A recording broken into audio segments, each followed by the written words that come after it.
प्यारे बच्चों, आदिकाल, भक्ति काल, रीति काल के बाद आधुनिक काल आप पढ़ेंगी।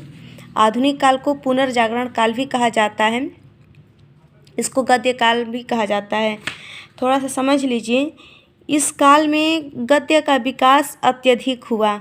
जो पुरानी परंपराएं थीं, दरबारी परिवेश था, वह समाप्त हो चुका था। उससे निकलकर कवियों ने देश प्रेम, प्रकृति और समस्या पूर्ति, हास व्यंग, काव्य अनुवाद, इस तरह के आदि रचनाओं का उन्होंने समावेश किया, है ना।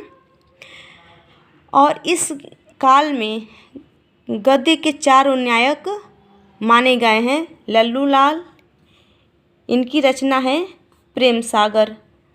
सदल मिश्र, इनकी रचना है नासिकेतोपाख्यान। मुंशी सदा सुखलाल, इनकी रचना है सुख सागर। और इंसा अल्लाह खां, इनकी रचना है रानी केतकी कहानी। ये जो 4 हिंदी गद्य के नायक माने गए हैं। और राजा लक्ष्मण सिंह और राजा शिव प्रसाद सितारे हिंद भी हिंदी के विकास में अपना सहयोग दिए हैं। आधुनिक काल की जो प्रवृत्तियां हैं यहाँ पे दी गई हैं, ठीक है। क्योंकि ध्यान दीजिएगा, भारतेंदु जी को हिंदी गद्य काल का जनक भी कहा जाता है ना। भारतेंदु जी ने गद्य साहित्य में अपना सबसे बड़ा योगदान दिया था। उनकी रचनाओं ने एक नए साहित्य का सूत्रपात किया, है ना।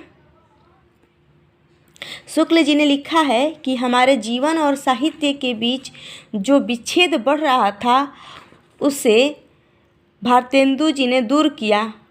हमारे साहित्य को नए नए विषयों की ओर प्रवृत्त करने वाले हरिश्चंद्र ही हुए हैं, है ना। अब आगे देख लीजिए, इसकी प्रवृत्तियां हैं। राष्ट्रीयता की भावना। इस काल में राष्ट्रीयता की भावना जो थी, वो जो पहले विलुप्त थी, अब जाग चुकी थी, क्योंकि अंग्रेज़ों के खिलाफ लड़ाई शुरू हो गई थी। जैसे दोहा है, अंग्रेज राज सुख साज, सजे सब भारी, पै धन विदेश चली जात, यह अति ख्यारी। अगला है समाज सुधार की चेतना। इस समय समाज सुधार की बातें करी गई, है ना। क्योंकि समाज में तमाम तरह के अपवाद, तमाम तरह की कुरीतियाँ फैल गई। बाल विवाह, है ना, सती प्रथा, छुआछूत, छल कपट, तमाम तरह की इस समय जो दिक्कतें थीं, उसके खिलाफ कवियों ने अपना विचार दिया। जैसे एक है कि रोअहूँ सब मिल आहूँ भरत भाई, हा हा भारत दुर्दशा अब देखी न जाई, है ना। और इसके खिलाफ उन्होंने नव जागरण का भी सूत्रपात किया। अगला है प्रकृति चित्रण। इस काल में प्रकृति चित्रण भी प्रमुख स्थान लिया है। जैसे तरनी तनुजा तट तमाल तरवर बहु छाए, झुके कूले सो जल परसन हित मनहु सुहाए।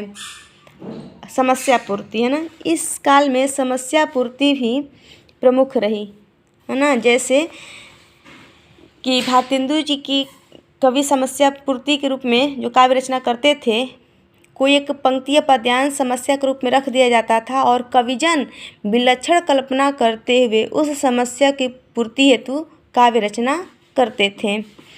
देखिए, बन बैठी है मान की मूरत सी, मुख बोलत बोले नाही ना हाँ, तुम ही मनुहारी पे सखियाँ ही कौन चलाई तहाँ।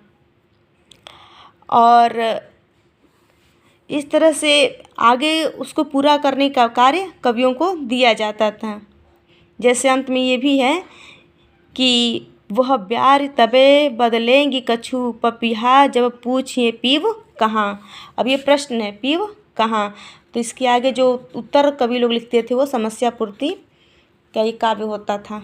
अगला है हास्य व्यंग की रचनाएं। इस काल में हास्य व्यंग की रचनाएं भी लिखी गई। जैसे कवियों ने हास्य व्यंग रचनाओं को महत्व को समझते हुए इसके माध्यम से अंग्रेजी शासन, पाश्चात्य सभ्यता, सामाजिक अंधविश्वास एवं रूढ़ियों पर करारी चोट करते हैं कि चूरन साहब लोग जो खात, सारा हिंद हजम कर जात, है ना। और अगला है कि मुँह जब लागे तब नहीं छूटे, जाति मान धन सब कछु लूटे, पागल करी मोही करे खराब, क्यों सखी साजन नहीं शराब। इस तरह से हास्य व्यंग की रचनाएं भी लिखी गईं। और काव्य अनुवाद, इस समय जो अन्य भाषाओं की रचनाएं थी, इंग्लिश और विदेशी भाषाओं की जो रचनाएं थी, उनका भी अनुवाद किया गया। और देखिए दिया है कि भारतेंदु जी ने 1870 में काशी में कविता वर्धनी सभा की स्थापना किए। 1873 में तदीय समाज की स्थापना। भारतेंदु जी ने उर्दू में रसायन उपनाम से कविता लिखते थे। भारतेंदु जी ने 1873 में कालचक्र न की भूमिका में लिखा है कि हिंदी नई चाल में ढली। ठीक है। भारतेंदु जी की जो पत्रिका है कविवचन सुधा, हरिश्चंद्र मैगजीन और बाल बोधिनी। इसके आगे जो भारतेंदु के मुख्य कवि हैं और उनकी रचनाएं हैं, इसका परिचय मैं अगले वीडियो में दूंगी। धन्यवाद।